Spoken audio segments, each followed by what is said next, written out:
On vient enfin de trouver une solution au conflit en Ukraine. Non, pas celle d'Elon Musk, qui n'est d'ailleurs pas du tout réalisable. Non, l'idée dont on parle vient du chef du parti du président ukrainien et elle est simple. La Russie doit, entre autres, transmettre son arsenal nucléaire à l'Ukraine pour que les négociations de paix commencent, tout simplement. L'Ukraine est prête à fournir à la Russie des garanties de sécurité. Pour cela, elle doit quitter le territoire de notre pays, payer des réparations, punir tous les criminels de guerre, remettre volontairement les armes nucléaires. Après cela, nous sommes prêts à nous asseoir à la table des négociations et à parler de garanties de sécurité. Je pense qu'au Kremlin, on réfléchit déjà à comment transférer à l'Ukraine tous ces missiles hypersoniques et ces ogives nucléaires. Après tout, les dirigeants ukrainiens promettent juste de détruire la Russie tout entière. Nous avons montré au monde entier que nous ne devions pas avoir peur de ceux qui, pendant 30 ans, et surtout ces 20 dernières années, ont fait peur au monde en affirmant qu'ils étaient si forts et qu'il fallait en tenir compte. Il faut simplement les détruire afin qu'ils ne cessent d'exister en tant que pays dans les frontières actuelles.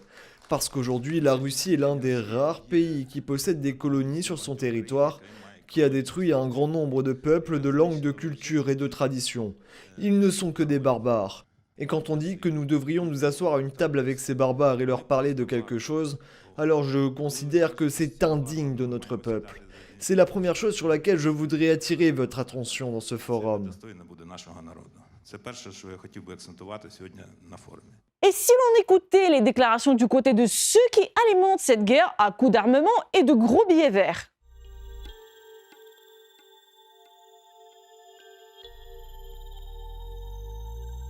La plupart des guerres se terminent à la table des négociations, et avec celle-ci, il en ira de même. Mais nous savons aussi que ce qui se passe autour de cette table est indissociable de la situation sur le champ de bataille. Par conséquent, si nous voulons voir à la fin des négociations un résultat qui garantisse la victoire de l'Ukraine, le meilleur moyen d'y parvenir est de soutenir l'Ukraine. Le meilleur moyen de soutenir la paix est de soutenir l'Ukraine. Plus nous voulons une solution négociée, plus nous devons aider l'Ukraine.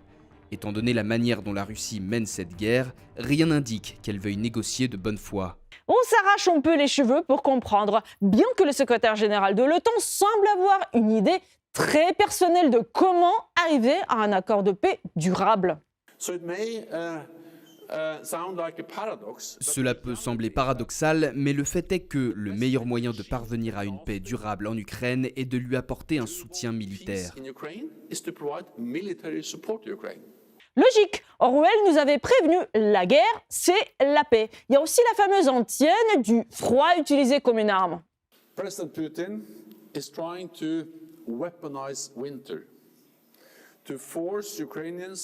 Le président Poutine essaye de militariser l'hiver, de forcer les Ukrainiens à geler ou à s'enfuir. Il essaye de briser la détermination du courageux peuple ukrainien et de diviser tous ceux parmi nous qui les soutiennent.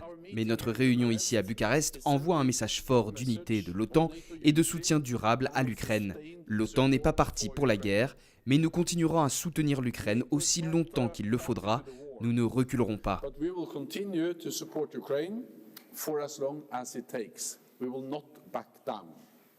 Mais comment faire marche arrière si les portes de l'OTAN sont déjà grandes ouvertes à l'Ukraine?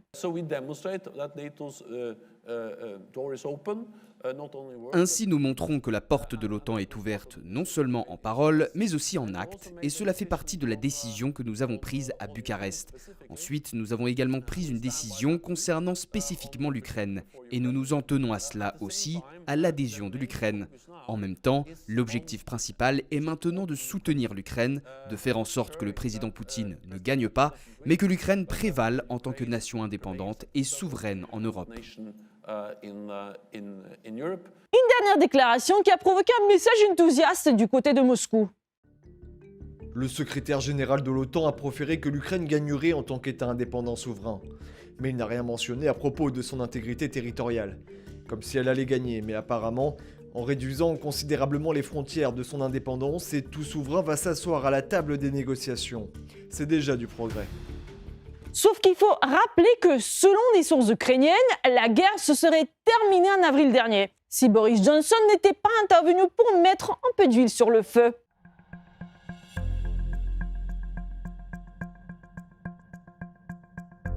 Selon les sources de Ukrainska Pravda, proche de Zelensky, le premier ministre du Royaume-Uni Boris Johnson, qui est apparu dans la capitale ukrainienne presque sans crier gare, a apporté 2 messages simples. Le premier est que Poutine est un criminel de guerre, il faut faire pression sur lui, pas négocier avec lui. Et le second est que même si l'Ukraine est prête à signer des accords de garantie avec Poutine, l'Occident ne le fera pas. Donc, en gros, quoi qu'en disent les autorités ukrainiennes, ça n'a pas beaucoup d'importance. La guerre continuera du moment qu'il profite à l'OTAN et aux États-Unis.